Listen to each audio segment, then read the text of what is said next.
இவ்வளவு பெரிய ப்ரொமோஷன் பண்றாங்க. டீல் பார்த்தா மதுரைக்குள்ள இருக்காங்க, ராமேஸ்வரத்துல இருக்காங்க, எல்லா ஸ்டேட்டுக்கும் போயிட்டாங்க, எல்லா இடத்துக்கும் போயிருக்காங்க. அதுக்கு எவ்வளவு பெரிய செலவு, எவ்வளவு பெரிய ப்ரொமோஷன். அதை தாண்டி ஒரு முக்கியமான படம். இந்த 7 கோடியில எங்க மிஸ்டேக் பண்ணாங்க அப்படின்ற ஒரு கேள்வி இருந்தது. அத முதல்ல வந்து ஃபர்ஸ்ட் ஷோ காட்சி 4 மணிக்கு காட்சி, அதுவும் சாயந்தரம். ஆமா பாருங்க, நல்லா கரெக்டா இருக்குது. விடிகாலம் 4 மணிக்கு போய் சாயந்தரம் 4 மணி.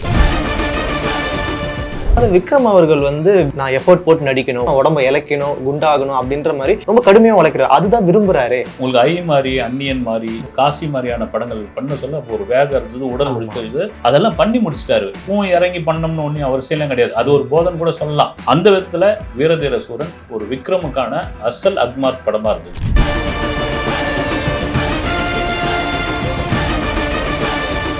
அப்புறம் எஜ்ஜே சூர்யா வந்தா சுட்டா ரிப்பீட், வண்டா சுட்டா ரிப்பீட்ன்ற மாதிரி இருக்கும். இதுல பார்த்தா ஒரு சட்டிலா பண்ணிருக்காரு. ஒருவேளை டைரக்டர் தான் அடக்கி வாசிக்க சொல்லிட்டாரு.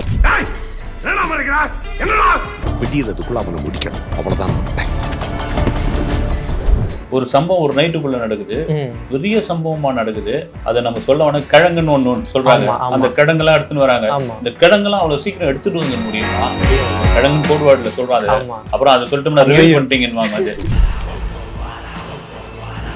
இந்த படத்துல எனக்கு தெரிஞ்சு ரொம்ப பலவீனமானது ஒரு இன்ட்ரோல் பிளாக். 2 இன்ட்ரோல் பிளாக் மாதிரி இருந்துச்சு எனக்கு. இந்த மாதிரி படங்களுக்கு வந்து ஒரு விறுவிறுன்னு ஏதோ நோக்கி இந்த படம் போயிட்டு இருக்கு. காளின்னு ஒருத்தன், அந்த காளிய 2 பேருமே வந்து இப்படி வந்து கெஞ்சிக்கிட்டு இருக்காங்க. அந்த காளிய யாரு அந்த காளின்னு சொல்லிட்டு இருக்கும் பொழுது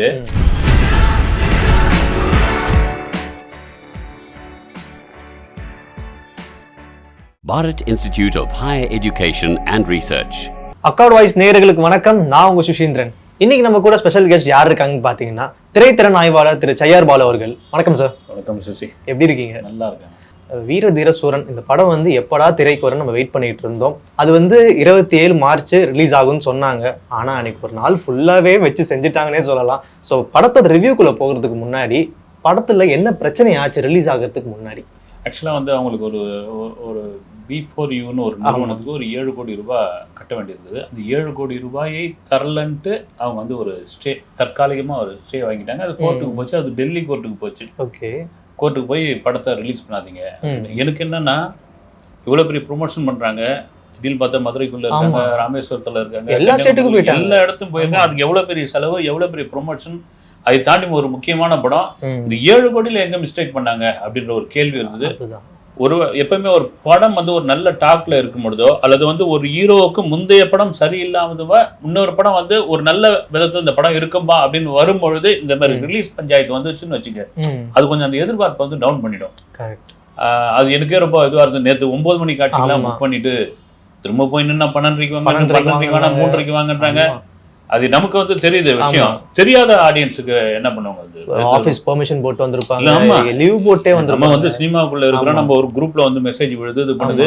தியேட்டருக்காரங்க கேட்டா எனக்கு தெரியலன்றாங்க. ஆன்லைன் புக் பண்ணவங்க கிட்ட ஏதோ மெசேஜ் பண்ணி கேட்டிருக்காங்க பொழுது அவங்களுக்கும் தெரியலன்ட்டாங்க. வந்து அப்புறம் வந்து தியேட்டருக்கு வாங்கன்னா எங்கிறது வருவாங்க வந்து கூட்டம் வந்து. இது வந்து ஒரு சரி பண்ணணும். இது தாண்டி வந்து படமும் ஒரு வழியா நேத்து ஈவினிங் வந்து ரிலீஸ் ஆயிடுச்சு. அத முதல்ல வந்து ஃபர்ஸ்ட் ஷோ காட்சி 4 மணிக்கு காட்சி, அதுவும் சாயந்தரம். ஆமா பாருங்க, நல்லா கரெக்டா இருக்குது. விடிகாலம் 4 மணிக்கு போய் சாயந்தரம் 4 மணி. அது ஒரு ஆரோக்கியமான போக்கே கிடையாது. வந்து ஏதோ ஒரு சின்ன மிஸ்டேக், இவங்க தரப்புல விட்ட மிஸ்டேக்கா இல்ல அவங்க வந்து கரெக்டா அதை லாக் பண்ணிட்டாங்களா இதுன்னு தெரியல. நீங்க சொல்ற மாதிரி சினிமா எடுக்கிறது ரொம்ப ஈஸி, அதை ரிலீஸ் பண்றது மிகப்பெரிய கஷ்டம். HR பிக்சர்ஸ் தான ப்ரொடக்ஷன். ஆமா, ப்ரொடக்ஷன் எல்லாருக்குமே வந்து அது வந்து பெரிய ஹீரோ படமா இருந்தாலும் சரி, சின்ன பட்ஜெட் படமா இருந்தாலும் ரிலீஸ்ன்னு ஒரு இடத்துல வரும்பொழுது ஏகப்பட்ட பஞ்சாயத்துகளை சமாளிக்க வேண்டியது இருக்குது. அதெல்லாம் மீறி படம் வந்து அந்த ஆடியன்ஸ் தியேட்டருக்குள்ள வர வைக்கிறது மிகப்பெரிய சவாலான ஒரு விஷயமா இருக்குது. ஆனா பரவாயில்ல, ஓரளவுக்கு ஹவுஸ்ஃபுல் ஆயிடுச்சுன்னு நினைக்கிறேன். நல்ல ஒரு ரிசல்ட் வந்திருக்குது. விக்ரம் வந்து ஒரு பக்கா கமர்ஷியல் படமா, பழைய விக்ரம் அப்படி பாக்குற மாதிரி இருந்தது வந்து. ஆமா, உங்களுக்கு படம் எப்படி சார் பிடிச்சிருந்துச்சு? எனக்கு வந்து பர்சனலா வந்து படம் வந்து பிடிச்சிருந்துச்சு. ஒரு சில ஓட்டைகள் இருந்தாலும் படம் வந்து எனக்கு சாட்டிஸ்ஃபை பண்ணுச்சு. உங்களுக்கு எப்படி சார் இருந்துச்சு? இல்ல, படம் வந்து அதான் உங்களுக்கு வந்து ஒரு படம் வந்து பார்ட் 2 அப்படின்னு ஒரு எதிர்பார்ப்புல கொண்டு வந்தாங்க. ஏன்னா வந்து உங்களுக்கு வந்து எப்பவுமே பார்ட் 1 சொல்லி தான் பார்ட் 2 சொல்லுவாங்க. நான் பார்ட் 2க்குள்ளேயே வந்து கதையை சொல்றேன். எல்லாமே ஒரு ஹாஃப் வேல இருந்து கதை ஆரம்பிச்சுட்டு இருந்தாங்க. ஆனா ஓகே, புரியுற மாதிரி இருந்தது.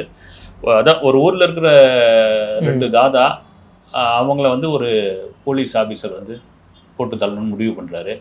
அப்போ இவங்க உயிரை பாதுகாக்கிறதுக்கு காளின்னு ஒரு ஆளை வந்து இது உதவி கேட்டவனா இருந்து நல்லவனா திருந்தி வாழ்ந்துட்டு அந்த காளியை கூப்பிடுறாங்க.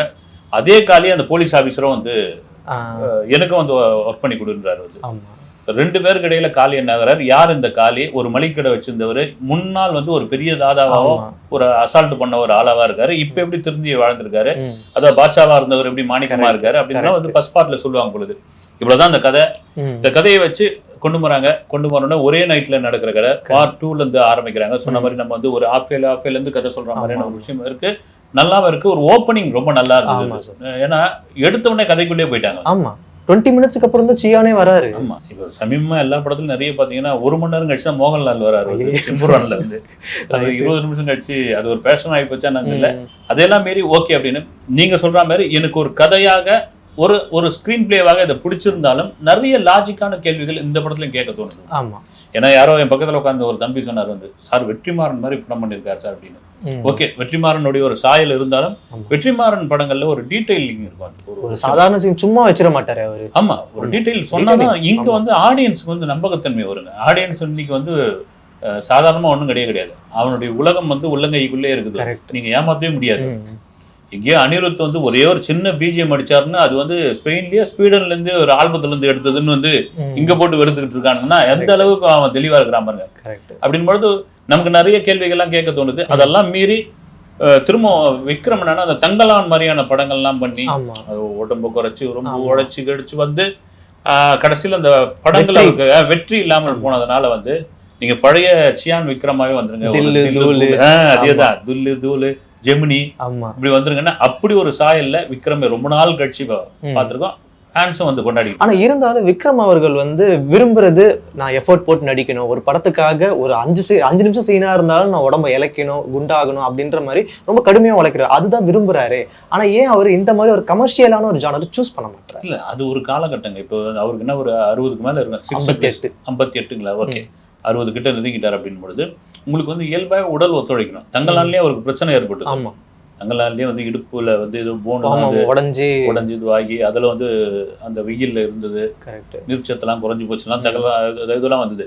உங்களுக்கு ஐ மாதிரி அந்நியன் மாதிரி அப்புறம் வந்து காசி மாதிரியான படங்கள் பண்ண சொல்ல அப்போ ஒரு வேகம் இருந்தது, உடல் முடிச்சது, அதெல்லாம் பண்ணி முடிச்சிட்டாரு. இப்போ வந்து என்னன்னா ஒரு அசால்ட்டா லைட்டா ஒரு கதை பண்ணிட்டே போயிருக்கணும். இப்ப ரஜினி பண்றாரு பாருங்க வந்து சும்மா அப்படி ஜெயிலர்னு வந்த உடனே கை மட்டும் தான் அவருக்கு வேலை செஞ்சுக்கிட்டே இருக்குது. அதை ரசிக்கிறாங்க. நான் தவறா சொல்ல.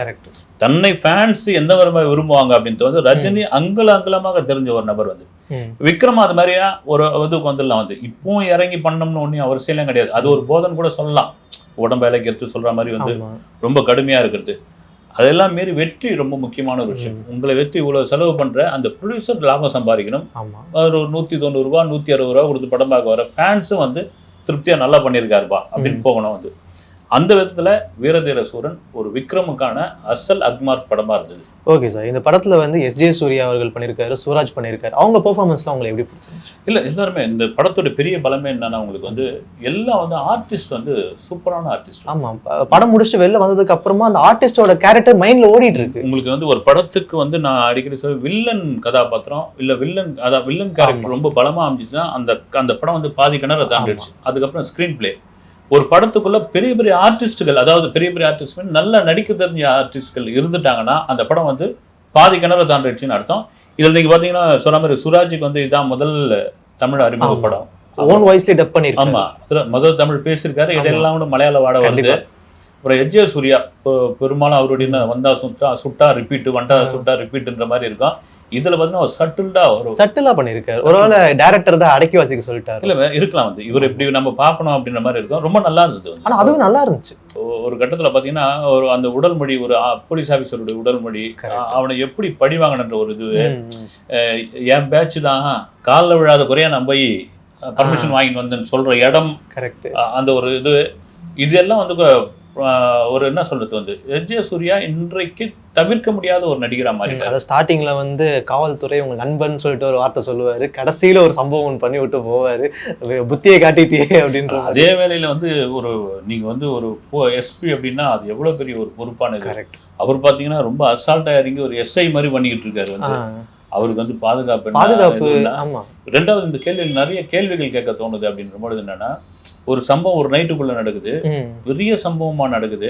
அதை நம்ம சொல்ல வேணா கிழங்குன்னு ஒண்ணு சொல்றாங்க. அந்த கிழங்கெல்லாம் எடுத்துன்னு வராங்க. இந்த கிழங்கெல்லாம் அவ்வளவு சீக்கிரம் எடுத்துட்டு வந்துட முடியுமா? முடியாது. கிழங்குன்னு கோட்வார்டுல சொல்றாங்க. அப்புறம் அதை சொல்லிட்டோம்னா ரிவைவ் பண்ணிட்டீங்கன்னு அது இதை எடுத்துன்னு வந்துட முடியுமா? எங்க பார்த்தாலும் வெட்டு, துப்பாக்கி சத்தம் இது கேட்டுக்கிட்டே இருக்கு. எஸ்பியை தாண்டி டிஐஜி, டிஐஜி தாண்டி ஐஜி பேசுறாரு. அதெல்லாம் ஐஜி தாண்டி உள்துறை செயலாளர், உள்துறை அமைச்சர், முதல்வர், இதெல்லாம் மீறி மீடியான்னு ஒண்ணு இருக்கு தெரியுங்களா? ஏன்னா ஆண்ட்ராய்டு போன் வச்சிருக்காங்க எல்லாருமே வந்து. இது எதுவுமே இல்லாம இவங்களுக்குள்ளேயே எங்கேயோ நடக்குது அப்படின்ற பொழுது அந்த நம்பகத்தன்மை தான் ரொம்ப குறைவா இருக்குது. ஏன்னா அப்புறம் பார்த்தா ஒரு எஸ்பி கடைசி அது சொல்லல, நம்ம ஒரு கடைசி சீன்ல இப்படி எல்லாம் இருப்பாரா அப்படின்ற மாதிரி அது சொல்ல வேணாம். நம்ம படம் பார்த்தா தெரியும். இது எல்லாம் வந்து ஆடியன்ஸ் தரப்புல இருந்து பார்க்கும்போது இதெல்லாம் சரி பண்ணிருக்கலாமே, இதுக்கெல்லாம் ஒரு காரணம் சொல்லியிருக்கலாமே அப்படின்ட்டு. இந்த படத்துல எனக்கு தெரிஞ்சு பார்த்தீங்கன்னா ரொம்ப பலவீனமானது ஒரு இன்ட்ரோல் பிளாக். 2 இன்ட்ரோல் பிளாக் மாதிரி இருந்துச்சு எனக்கு. ஒரே ஒரு இன்ட்ரோல் பிளாக் தான். அந்த இன்ட்ரோல் இந்த மாதிரி படங்களுக்கு வந்து ஒரு விறுவிறுன்னு ஏதோ நோக்கி இந்த படம் போயிட்டு இருக்கு. காளின்னு ஒருத்தன், அந்த காளியை 2 பேருமே வந்து இப்படி வந்து கெஞ்சிக்கிட்டு இருக்காங்க. அந்த காளியை யார் அந்த காளின்னு சொல்லிட்டு இருக்கும் பொழுது திடீர்னு பாத்தீங்கன்னா ஒரு ரொமான்ஸ் காட்சி வச்சு அப்புறம் கொஞ்சிக்கிற மாதிரி இது வச்சு அதுல ஒரு இது வந்து இன்ட்ரோல் அது யூனிக்ன்றாங்க சார். எனக்கு வந்து ஏத்துக்க முடியல. அது எப்படி யூனிக் ஆகும்? யூனிக் ஆகாது. ஒரு கதை வந்து அதனோட அதாவது ஒரு நீரோட மாதிரி அது போயிட்டே இருக்குது. அது பார்வையாளர் போயிட்டே இருக்கும்போது நீங்க இடையில ஒரு கட்டையை போடுற மாதிரி இருக்குது அந்த தண்ணியில வந்து அதை மடமாத்தி விடுற மாதிரி இருக்குது. அது எனக்கு என்னை பொறுத்த வரைக்கும் அது சரியான இன்ட்ரோல் பேக்கா தெரியல. இப்போ வந்து ஹீரோவுக்கு வந்து பயங்கர பில்டப்லாம் கொடுக்குறாங்க. அதுவும் இந்த படத்துல வந்து ஜியானுக்கு அவ்வளவு பில்டப் கொடுத்துருக்காங்க. ஸோ இந்த பில்டப் கொடுத்தாதான் வந்து ஆடியன்ஸ் மத்தியில வந்து இடம் பெற முடியுமா? இல்ல, பில்டப்பை தாண்டி ஒரு மாஸ் ஹீரோவுக்கு பில்டப் அவசியம் தான் வந்து. அதை தாண்டி நீங்க என்னதான் பில்டப் கொடுத்தாலும் கதை அப்படின்ற ஒரு கண்டென்ட் ரொம்ப ரொம்ப முக்கியமான ஒரு விஷயம். நீங்க கண்டென்ட் இல்லைன்னா தூக்கி வெளியே போட்டுருவாங்கன்றது வந்து ஒரு அப்பட்டமான உண்மை. ஒரு அது வந்து ரஜினிகாந்துக்கு தர்பார்லயும் அண்ணாத்திலையும் நடந்த இதுதான் வந்து விஜய்க்கும் அது மாதிரி நடந்திருக்கு, அஜித்துக்கும் நடந்திருக்குது. அதனால நீங்க எவ்வளவு பெரிய ஹீரோவா இருந்தாலும் சரி கண்டென்ட் ரொம்ப முக்கியமான விஷயம். அதே வேளையில் இந்த ஃபேன்ஸ் கொண்டாடுறதுக்கான ஒரு பில்டப் இருக்குதான் செய்யும். அது ஒன்றும் தவிர்க்க முடியாது. இந்திய சினிமாவில் எல்லா மொழியிலையும் அது இருக்குது. ஆனா என்ன இருந்தாலும் சியான் விக்ரமோட படத்துக்கு வந்து ஏன் அடிக்கடி பிரச்சனை வந்துகிட்டே? இதுக்கு முன்னாடி வந்து தங்கலான்லயும் வந்துச்சு. துருவ நட்சத்திரம் ரிலீஸ் ஆகும்னு சொல்லிட்டு டேட் ஃபிக்ஸ் பண்றாங்க, ஆனா ரிலீஸே ஆகல. நிறைய படங்களுக்கு வந்திருக்கு. இதுக்கு முன்னாடி மாநாடு படக்கும் இதே மாதிரி நடந்திருக்குன்னு நினைக்கிறேன். நீங்க விக்ரம் படம் மட்டும் சொல்லும் பொழுது பொதுவாக நான் சொன்னது ஆரம்பத்தில் சொன்ன மாதிரி தான். ஒரு படம் வந்து எடுக்கிறது ரொம்ப ஈஸி, ரிலீஸ் டைம்ல வர சிக்கல்கள் தான் பெரிய சிக்கல் வந்து. ஆனால் தான் பெரிய ஹீரோக்கள் பார்த்தீங்கன்னா இந்த கார்பரேட் கம்பெனிகள் அவங்க கிட்ட போயிடுறாங்க வந்து, புது தயாரிப்பாளர்கள், அப்புறம் ஏற்கனவே படம் பண்ணவங்க இவங்க கிட்ட எல்லாமே. ஏன்னா கார்பரேட் கிட்ட போயிட்டா சம்பளம் கொடுத்துருவாங்க, கேட்ட சம்பளத்தை ரிலீஸ் டேட்ல கரெக்டாக வந்து பண்ணிடுவாங்க, ப்ரொமோஷன் ஒன்று பார்த்துப்பாங்க அப்படின்ற ஒரு விஷயம் இருக்குது. இதெல்லாம் மாரி இன்னைக்கு சின்ன சின்ன சிக்கலாக இருக்குது. அதுவும் குறிப்பாக தமிழ் சினிமாவில் தான் இந்த மாதிரியான விஷயங்கள் நிறைய நடந்துகிட்டு இருக்குது. அதை சரி செய்யணும். அருண்குமார் அவர்களோட டைரக்ஷன் எப்படி பாக்குறீங்க நீங்க? உண்மையிலேயே வந்து அவர் சித்தா படம் எல்லாரும் சொல்லிடுவோம். சித்தா அது ஒரு ஜானரு, இது ஒரு வேற ஒரு இது. நீங்க பண்ணையாரும் பத்மனியும் வேற ஒரு இது. ஒவ்வொரு படத்துக்கும் சம்மந்தம் இல்லை. ஏன்னா ஒரு டைரக்டர் மேல இதுதான ஒரு முத்திரை குத்திடுவாங்க.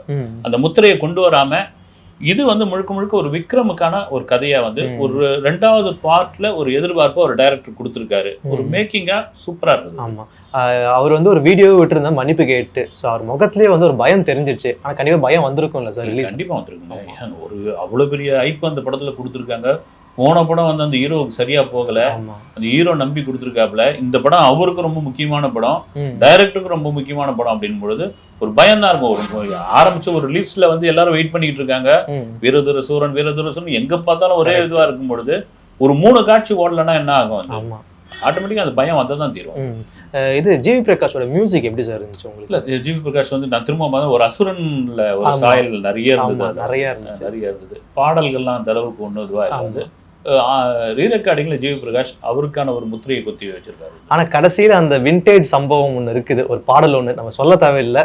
அது எப்படி நீங்க பாக்கல? எனக்கு அது ரொம்ப ஒரு மாதிரி அது தேவையில்லையோன்னு இருந்தது. ஆனா தியேட்டர்ல கத்துறாங்க, எனக்கு அது ஒருவேளை திணிச்ச மாதிரி இருந்தது. அந்த இடம் வந்து ரொம்ப சீரியஸா போயிட்டு இருக்கு வந்து, ரொம்ப சீரியஸா போயிட்டு இருக்கு. அந்த நேரத்துல வந்து திடீர்னு அந்த சாங்கை வந்து கொண்டு வந்து ஏன் வைக்கணும்?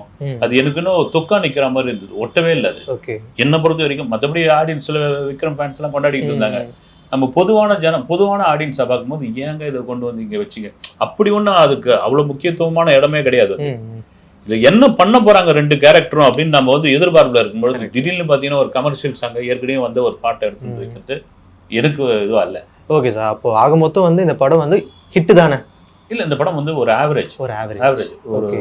ஹிட் அப்படின்றதால ஒரு சூப்பர் டூப்பர் ஹிட் எல்லாம் கிடையாது. ஆமா. ஓகே இந்த படம் Okay. ஓகே. ஆனா முந்தைய படத்துக்கு கம்பேர் பண்ணும்போது சியானுக்கு இந்த படம் இந்த வருது. படம் வந்து ஃபேன்ஸ் கண்டிப்பா வருவாங்க. அது அதை தாண்டி பாத்தீங்கன்னா வன்முறை இன்னும் குறைச்சிருக்கலாமோ.